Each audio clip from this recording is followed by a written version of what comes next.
Et vous, mesdames, savez-vous vous parer d'un sari? Retrouvons Nicaise et Catherine pour quelques conseils. Alors, Lydie va participer avec moi à cette démonstration pour le drapé du sari. D'abord, là, elle porte le petit haut, le tcholi, qui vient sur le sari, et bien sûr le jupon, indispensable pour maintenir le sari. Donc, on commence à droite, avec le début, on a le début du sari, et bien sûr la fin.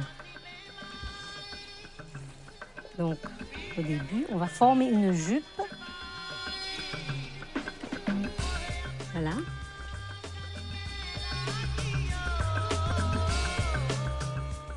On fait qu'un seul tour pour former la jupe. Et c'est là qu'on va préparer les plis pour pouvoir mettre en fait les anses pour la démarche.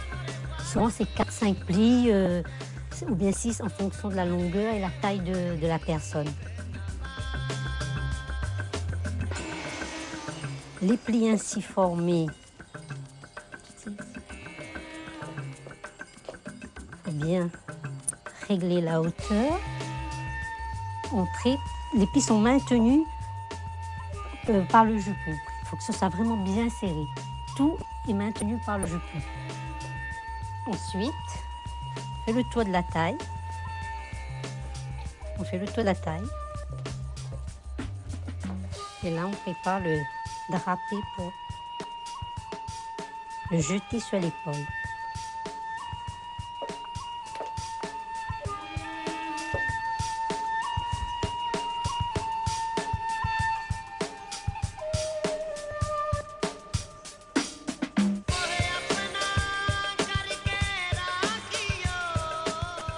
Donc, il faut bien draper au niveau de la poitrine et maintenir le tout par une épingle.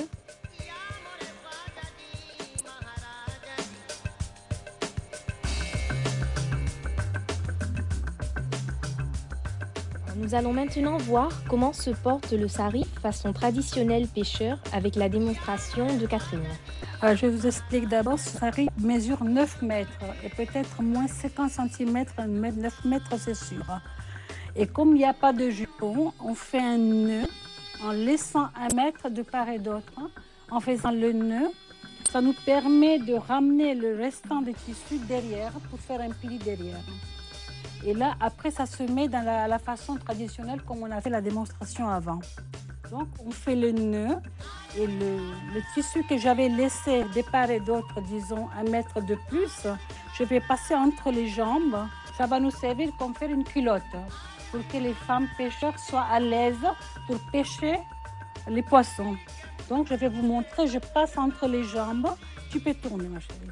Donc, et après, elle laisse cette bordure apparaître et ça fait très joli cette bordure. Et on coince dans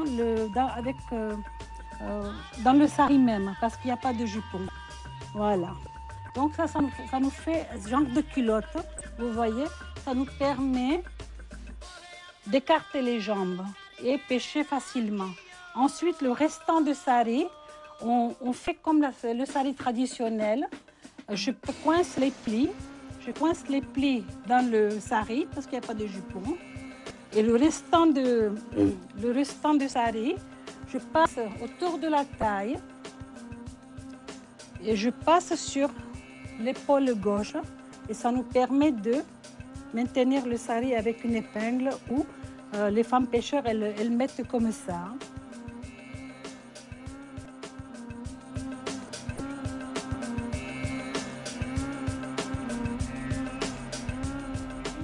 Je porte le sari façon nord de l'Inde avec le pan qui arrive à l'avant et avec une aisance à l'arrière parce que dans le nord de l'Inde, les femmes se protègent du soleil et du vent ainsi. Voilà. Alors nous allons compléter.